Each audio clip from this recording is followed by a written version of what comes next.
Солтүстік Қазақстан облысы Бескөл ауылында тұратын соғыс ардагері Бронислав Шавинский өмірінде жол ережесін бұзбаған жан. Қан майданда жүк көлігімен 100 мың шақырымды жүріп өткен ол бейбіт күнде де рөлден қол үзген жоқ. Қарт жүргізушімен меншікті тілшіміз Айдарбек Айтмұхаметұлы кездесіп қайтқан еді. Музыканта возил, ну-ка с ветерком 140 перевалило, за 160. Не смотрел потом.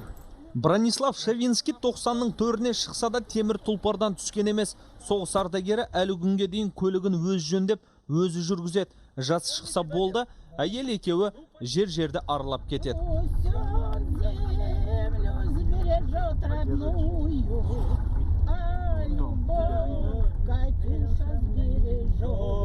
Соғыс ардагері қан майданда да жүргізуші болған. Жүк көлігімен зеңбірекшілерге оқ дәрі тасып, жарты Еуропаны шарлап шықты.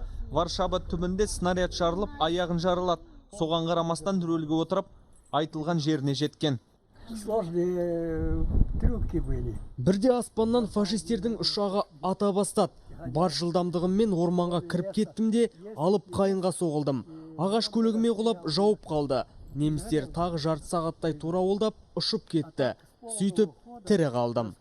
Қарт майдангер Бескөл ауылында тұратын жалғыз соғыс ардагері. Кәнігі жүргізуші бірде-бір рет жол ережесін бұзып, айыппұл төлеген емес.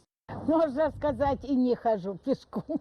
Күйеуімнің арқасында жаяу жүрмеймін. Екеуміз жеміс-жидек теруге шығамыз. Көлігіне ұқыппен қарайды. Сынып қалса жөндемейінше жанын қоярға жер таппайды.